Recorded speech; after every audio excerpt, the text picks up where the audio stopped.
Have you ever wondered if a dog could feel your pain so deeply that it would fight to keep you here even when you were ready to give up? This story begins in a quiet suburban neighborhood where 36-year-old Emily Harper lived a life that once felt so full, but in recent years had been clouded by illness and exhaustion. Emily had always been the kind of person who smiled easily. She loved the outdoors, worked as a freelance writer, and had a circle of friends who adored her. But when an unexpected autoimmune condition slowly took over her body, her once active days turned into endless doctor visits, stacks of medication, and hours lying in bed, drained. Over time the isolation crept in, taking pieces of her joy with it. Emily's parents lived states away. Her friends called less often, unsure of what to say. And soon, the silence became deafening. But through it all, there was one constant. Her golden retriever, Daisy, a calm, gentle soul she had adopted as a rescue 5 years earlier. Daisy had been by her side for every doctor's appointment, every restless night, every morning when Emily struggled to find the strength to stand. There was something in Daisy's eyes that always made her feel less alone, but as the months passed, Emily's health declined further. She began to feel like a burden to the world, like she was taking up space she no longer deserved. One rainy afternoon, as the soft drizzle tapped on the window of her small apartment, Emily sat at the edge of her bed, staring at a letter she had written for days in her mind, but had finally put to paper. It was a goodbye, not in anger, not in despair, but in quiet resignation. She believed her time was simply done. She whispered softly, "I'm so sorry, Daisy." As she folded the paper neatly, her hands trembling, and set it on the nightstand. Daisy lay nearby, head on her paws, but her deep brown eyes never left Emily. She seemed to know something was different that day, that the weight in the air was heavier than before. Later that evening, Emily prepared what she thought would be her final moment. She gathered the medications the doctors had prescribed. Arranging them on the table, her hands moved slowly, almost mechanically, but just as she reached for the glass of water beside her, Daisy did something she had never done before. She lunged onto the bed, knocking the glass from Emily's hand, spilling the water all over the floor. Startled, Emily looked at Daisy, who now stood over her chest, staring straight into her eyes with an intensity that felt almost human. Daisy let out a low, soft whimper, but it wasn't the sound that made Emily freeze.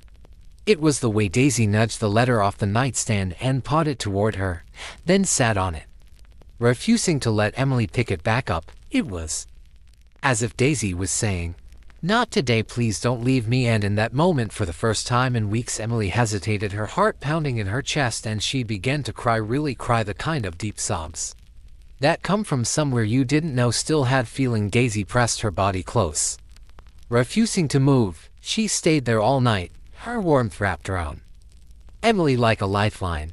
As the hours passed and the rain outside turned to a gentle mist, Emily found herself holding on to Daisy's fur, whispering, "Why do you still love me? Why do you care?" And though Daisy could not speak, her presence was louder than any words. Emily didn't sleep that night, but for the first time, she didn't feel alone in her darkness.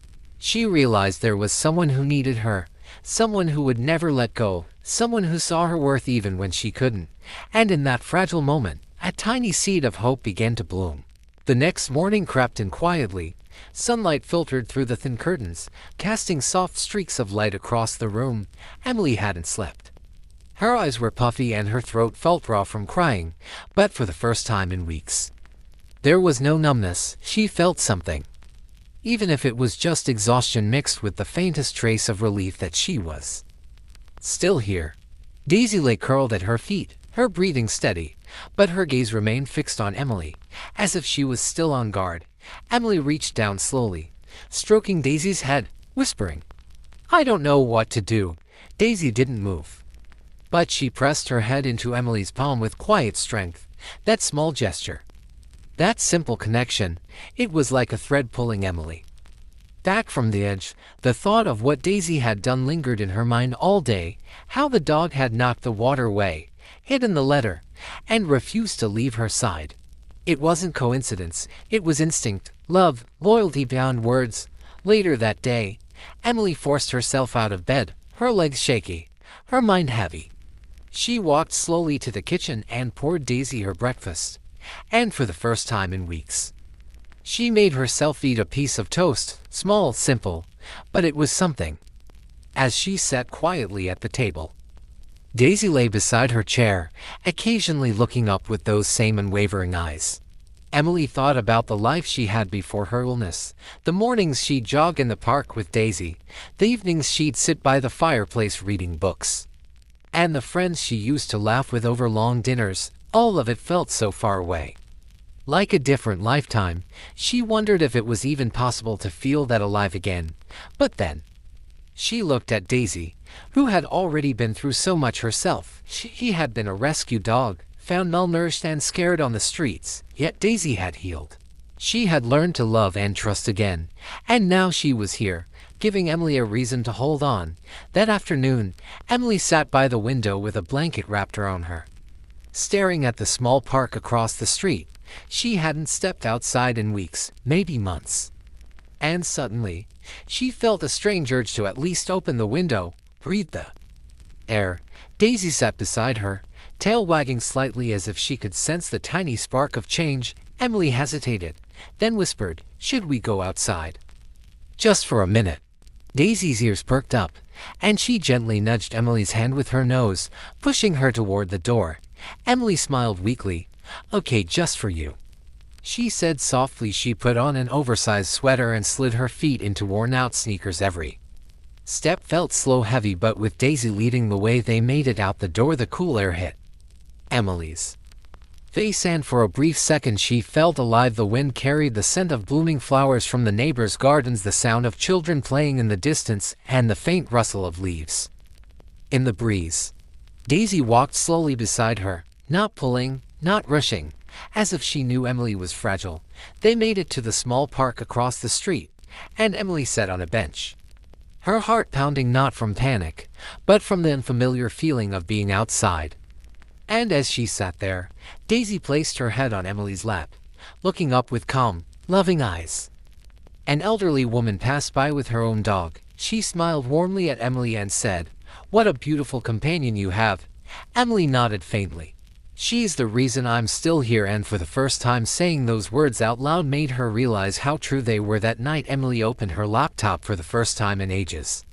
She typed into the search bar how dogs can sense depression, and read story after story of dogs saving lives, offering comfort, and being the lifeline their owners didn't know they needed. It gave her hope that maybe Daisy's presence wasn't just an accident. Maybe she was meant to be there, exactly in this moment, exactly in her life. Before bed, Emily picked up a notebook and began to write, not a goodbye this time, but a promise to try to take one more step forward tomorrow. Daisy curled up beside her pillow, closer than ever, her warm breath a reminder that Emily wasn't alone. She whispered into the quiet, "I'll try again tomorrow because you're still here." And Daisy responded with a soft wag of her tail in the darkness, and for the first time in a long time Emily fell asleep without the weight of wanting to disappear. She didn't know what tomorrow would bring, but she knew Daisy would be there, and that was enough for now.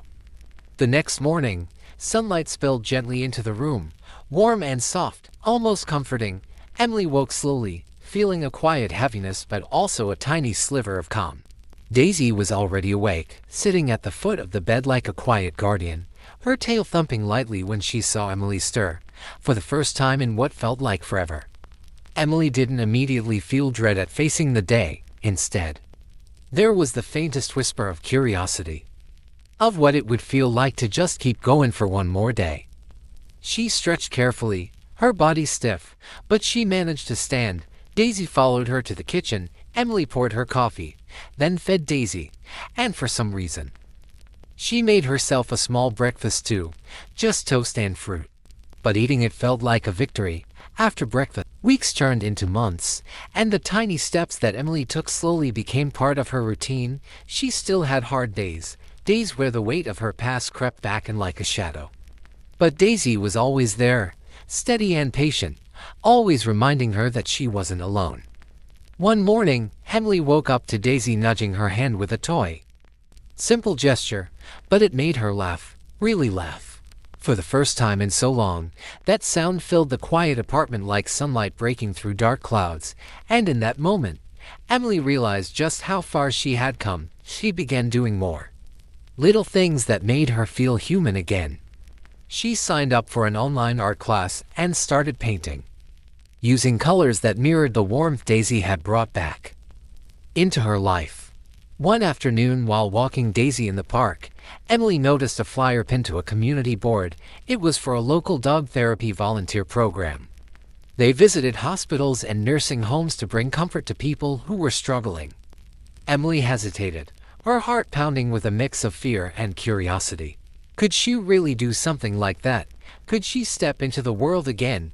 But when she looked down, Daisy was staring up at her with those same determined eyes that had saved her life. And Emily felt a quiet yes forming in her heart. The following week, they attended an orientation. The staff welcomed Daisy warmly, and it didn't take long for them to see how special she was, how calm and intuitive she could be. Soon, Emily and Daisy became an official therapy dog team. Their first visit was to a children's hospital, and Emily felt nervous as they entered the bright but sterile hallways. Daisy trotted confidently, as if she knew exactly why they were there. In one room, a little girl sat quietly by the window, her head bald from treatment, her eyes distant and tired. When Daisy gently placed her head on the girl's lap, something shifted. The girl smiled faintly, then reached out to touch Daisy's soft ears. Her parents' eyes welled up with tears, whispering, "She hasn't smiled like that in weeks." Emily stood there, overwhelmed, because in that moment she understood something profound. Daisy hadn't just saved her, she was saving others too. Together, they were turning pain into purpose. Visit after visit, Emily watched Daisy work her quiet magic, with elderly patients, with children, with anyone who needed a moment of unconditional love. And every time, Emily felt stronger, more alive, more certain that she was exactly where she needed to be. One evening after a long day of volunteering, Emily sat on her couch, Daisy's head resting in her lap. She whispered softly, "You saved me. And now we're saving others together." Tears slid down her cheeks. But they weren't tears of sadness.